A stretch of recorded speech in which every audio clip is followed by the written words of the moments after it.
오늘 수업은 고려시대 전반적인 거를 배우도록 할 텐데요. 그럼 우리 시작해 볼까요? 레디 고! 고려시대의 왕의 계보입니다. 이거 선생님이 외우기 쉽게 띄워놓은 겁니다. 다 같이 따라해 봅시다. 태조해, 정관경, 성목현덕, 정문순, 선원수계, 이니명, 신의강, 고원, 충렬선숙, 충해목정, 공민왕, 우왕차왕, 공양왕. 다시 한번 태조해, 정관경, 성목현덕, 정문순, 선원수계, 의니명, 신의강, 고원, 충렬선숙, 충해목정, 공민왕, 우왕창왕, 공양왕. 빠르게 태조해, 정관경, 성목현덕, 정문순, 선원숙해, 이니명, 신의강, 고원, 충렬선숙, 충해목정, 공민왕, 우왕창왕, 공양왕. 더 빠르게 태조해, 정관경, 성목현덕, 정문순, 선원숙해, 이니명, 신의강, 고원, 충렬선숙, 충해목정, 공민왕, 우왕창왕, 공양왕. 이렇게 하시면 됩니다. 조선은 태정태세, 문단세, 예성현중, 임명선, 광인효연, 수경현, 정순원철, 고순종. 이렇게 하시면 되겠습니다. 넘어갑시다. 왕 계보를 좀 더 자세하게 살펴보면요. 태조 왕건 이후에는요. 원종까지 다 종이 붙습니다. 해종, 정종, 광종, 경종, 성종, 목종, 현종, 덕종, 정종, 문종, 순종, 선종, 헌종, 숙종, 예종, 인종, 의종, 명종, 신종, 희종, 강종, 고종까지 원종까지입니다. 선생님 근데 왜 이 다음부터는 왕이 붙어요? 원종 때부터 원나라의 간섭을 받습니다. 중국 원나라의 간섭을 받아요. 이때 너희들이 왜 중국 황제와 같은 칭호를 쓰느냐? 너희들은 아래 단계이다. 왕의 칭호를 쓰거라. 종, 조, 황제의 제자. 이게 다 황제의 칭호거든요. 황제보다 하나 낮은 단계 왕의 명칭을 써라. 그래서 충렬왕, 충선왕 같은 칭호를 쓰게 된 거고요. 여기서 충자는 원나라에 충성해라 라는 의미로 쓰이게 되는 겁니다.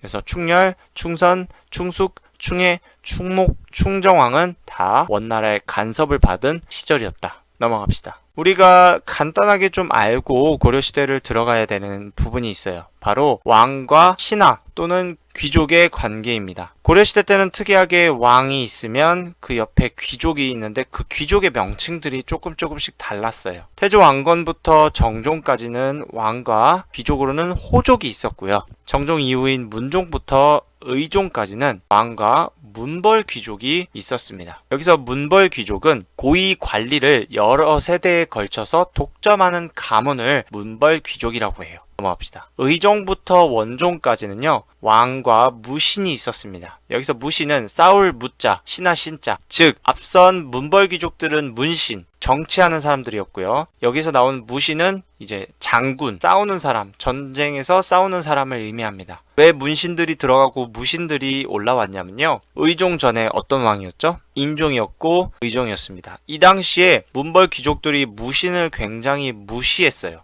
라임 멋지죠? 무신을 많이 무시했다. 이것에 화가 난 무신들이 결탁해서 정권을 뒤집어 엎습니다. 그래서 왕의 권력, 문신들의 권력, 문벌 귀족들의 권력을 빼앗고 무신들이 원하는 세상을 만들었어요. 그게 의종부터 원종까지입니다. 그러다가 원종 때쯤 원나라의 공격을 크게 받아 이제 고려의 정권이 무너지게 되고 이 원종부터 공민왕까지 중국 원의 간섭을 받고 거기에 귀족 세력들도 등장을 합니다. 권문세족입니다. 이 권문세족들은 기존의 문벌 귀족, 거기에 무신 가문, 거기에 새롭게 등장한 원나라의 세력에 붙어서 원나라의 힘을 빌려서 고려의 정권을 장악한 세력까지 이 모든 세력들을 권문세족이라고 합니다. 이 당시 왕의 권력은 굉장히 약했습니다. 자, 그 다음 공민왕서부터 공양왕까지인데요. 공민왕 때쯤 원나라가 멸망하고 중국 명나라가 새롭게 건국이 됩니다. 그에 따라 원 간섭기가 끝나고 고려에는 독립의 기회가 찾아옵니다.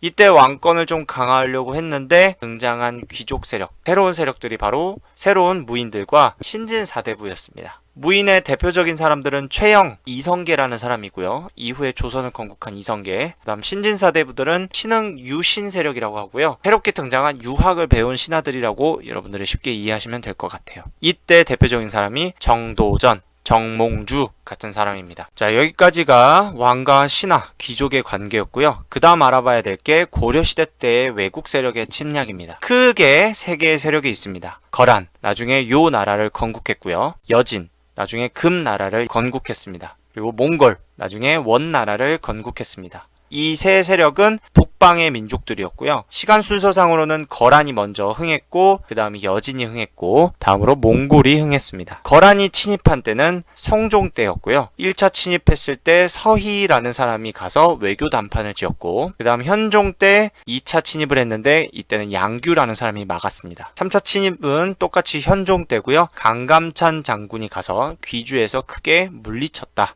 그래서 귀주 대첩 기억해주세요. 다음으로 여진족이 쳐들어왔을 때인데요. 윤관이라는 사람이 별무반이라는 부대로 동북 구성을 축조하게 됩니다. 근데 이곳을 여진족이 계속 공격해오자 어쩔 수 없이 이 동북 구성을 여진에게 돌려주게 됩니다. 다음은 몽골입니다. 몽골은 모종 때 처음 침입하기 시작했는데 연달아 1차, 2차, 3차, 4차, 5차, 6차까지 침입을 하면서 계속 고려를 괴롭힙니다. 이때 활약했던 사람이 김윤후라는 승려고요. 크게 처인성 전투와 충주선 전투에서 활약했다. 그 다음 원종 때 7차 침입이 있었고 이로 인해서 고려는 몽골 원나라에 굴복하여 원간섭기가 시작되는 겁니다. 크게 이 세 나라를 잘 알아두셔야 됩니다. 정말 중요하게 고려시대 때 작용하는 외국 세력이에요.